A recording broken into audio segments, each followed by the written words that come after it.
శ్రీ కాజా సూర్యనారాయణ గారు, film Nagar housing society secretary, వారిని వేదికపైకి ఆహ్వానిస్తున్నాం.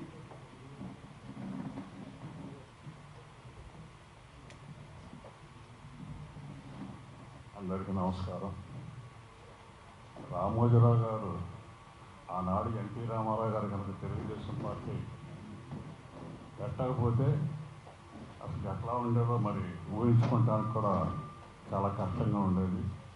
ఎన్టీ రామారావు గారు తెలుగుదేశం పార్టీ పెట్టిన తర్వాత ఆయన చేసిన ప్రతి పని కూడా వారి పేపర్ ద్వారా పబ్లిసిటీ ఇచ్చి, ఈనాడు పేపర్ లేకపోతే తెలుగుదేశం పార్టీ లేదు అన్నంత లెవెల్కి వెళ్ళింది.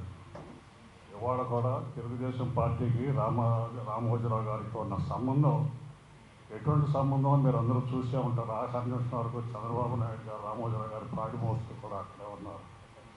ఆయన కనుక ఇంకొక 4 రోజులు కనుక ఉంటే ఈ 5 సంవత్సరాల్లోనే ఆయన పడిన కష్టం అంతా కూడా కళ్ళారా చూసుకొని సంతోషించి వెళ్ళిపోయేవాళ్ళు.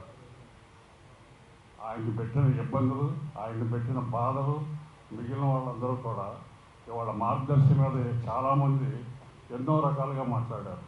ఇవాళ మార్గదర్శి కనుక లేకపోతే ఎన్ని వందల ఫ్యామిలీస్ రిటైర్ అయిపోయిన ఎంప్లాయీస్ అందరూ కూడా అక్కడే డబ్బు దాచుకొని చాలా హ్యాపీగా ఆయన మీద నమ్మకంతో ఉన్నారు. ఇవాళ ఒక ఫిలిం సిటీలో కానివ్వండి, ఒక ఈనాడులో కానివ్వండి, ఒక సితారా కానివ్వండి, ఒక మయూరి కానివ్వండి, ఒక ఉషాకిరణ్ బోస్ కానివ్వండి, ఎన్ని వేల మంది పనిచేస్తున్నారో, ఎన్ని ఫ్యామిలీస్ ఆయన మీద ఆధారపడి ఉన్నాయో మీకు అందరికీ తెలుసు. ఇవాళ ఈ ఎవరో రాజకీయాలు కనుక వీళ్ళు చెప్పే మాటలు, ఈ కుతంత్రాలు చూసి నాకెందుకు, ఈ మార్గదర్శి నాకెందుకు, ఈ ఈనాడు నాకెందుకు అనుకుంటే ఎన్ని ఫ్యామిలీస్ రోడ్డు మీద పడే కూడా మీరు ఆలోచించండి.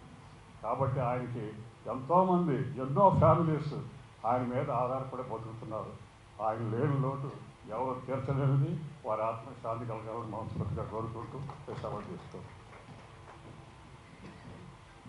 Thank you sir. అండ్ ఇప్పుడు